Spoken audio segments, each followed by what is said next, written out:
Hi hello. അപ്പോൾ ഇന്നത്തേത് ബേബിയുടെ ഒരു ഈവനിങ് സ്നാക്സ് ആണ്. ആക്ച്വലി ഇത് ചെറുതായിട്ടൊന്ന് ആവിയിൽ വേവിച്ച ഒരു ഏത്തപ്പഴം ആൻഡ് പിന്നെ കുറച്ച് പംകിൻ സീഡ് അതൊന്ന് ജസ്റ്റ് നെയ്യിലൊന്ന് വഴറ്റിയത് ആൻഡ് ഒരു 2 വാൾനട്ട് അത് പിന്നെ കുറച്ച് പയർ വേവിച്ചത്.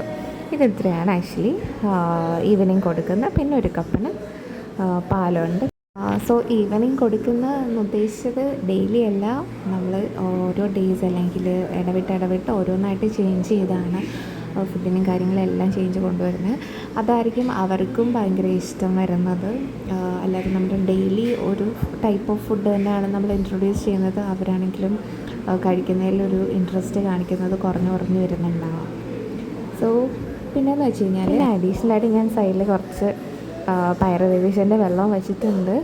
നമ്മൾ ഉപ്പിട്ടാണല്ലോ വേവിക്കുന്നത്, നന്നായിട്ട് വാഷ് ചെയ്ത്. അങ്ങനെ നമ്മൾ കുടിക്കാൻ വെള്ളം എടുക്കുന്നുണ്ടെങ്കിൽ ഫസ്റ്റ് ഓഫ് ഓൾ ആ ഒരു പയറിനെ നന്നായിട്ട് വാഷ് ചെയ്തതിന് ശേഷം മാത്രം നമ്മൾ അതിൽ കുറച്ച് ഉപ്പിട്ട് ആവശ്യത്തിന് നല്ല വെള്ളം ഒഴിച്ചിട്ട് വേവിച്ചാൽ മതി. അതാകുമ്പോൾ നമുക്ക് ഇവർക്ക് കുടിക്കാനായിട്ടും കൊടുക്കാം, നമുക്കാണെങ്കിലും കുടിക്കുന്നത് നല്ല തന്നെയാണ്.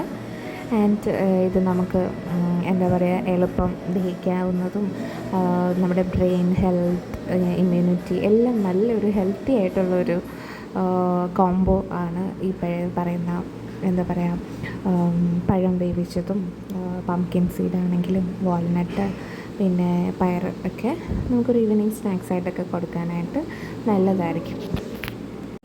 വാൾനട്ടൊക്കെ ഡയറക്റ്റ് കഴിക്കാത്തവരാണെന്നുണ്ടെങ്കിൽ നമുക്ക് അത് വെള്ളത്തിൽ കുതിർത്ത് ആ വെള്ളം കളഞ്ഞതിന് ശേഷം പിന്നെ നമുക്ക് റാഗിയൊക്കെ കുറുക്കുന്ന സമയത്ത് അത് കുറുക്കി അരിച്ച് അതിൻ്റെ പാല് മാറ്റിയതിന് ശേഷം നമുക്ക് ഈ വാൾനട്ടും അരച്ച് ഈ കുറുക്കിലൂടെ ചേർത്തതിന് ശേഷം നന്നായിട്ട് വേവിച്ച് അങ്ങനെയും കുറുക്കിൽ ചേർത്ത് കൊടുക്കാം.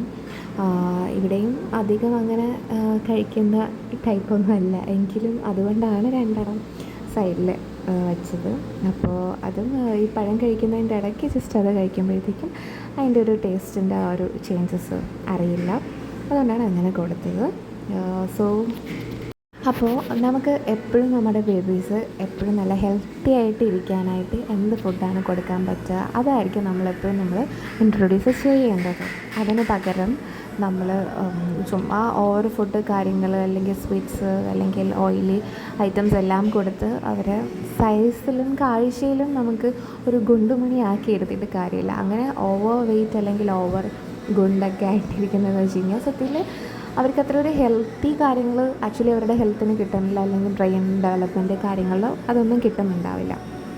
അതേസമയം സൈസിലോ വെയ്റ്റിലോ ഒരു കമ്പാരിസൺ വരുത്താതെ നമുക്ക് നമ്മുടെ ബേബീസ് ഹെൽത്തി ആയിട്ട് എപ്പോഴും ഇരിക്കാനായിട്ട് എന്താണോ കൊടുക്കാൻ പറ്റുക അത് മാത്രമായിരിക്കും നമ്മൾ കൊടുക്കേണ്ടതും. സോ ഇനി കമ്മിങ് ഡേയ്സിലാണെങ്കിലും ഞാൻ കൂടുതലും വീഡിയോസിൽ ബേബി ഫുഡും എന്തൊക്കെയാണ് കൊടുക്കുന്നത് അല്ലെങ്കിൽ എങ്ങനെയൊക്കെയാണ് കൊടുക്കുന്നത്, എന്തൊക്കെയാണ് നല്ലത് എന്നൊക്കെ ഉള്ളത് ഞാനും ഷെയർ ചെയ്യുന്നതായിരിക്കും. സോ അത് ഇനിയും അറിയാത്തവരിലോട്ട് കൂടുതലായിട്ടും ഒത്തിരി ഷെയർ ചെയ്തെത്തട്ടെ. അങ്ങനെ ഹെൽത്തി ആയിട്ട് നമ്മുടെ ബേബീസിനെ ടേക്ക് കെയർ ചെയ്യാം. Okay, bye bye, see you on next video.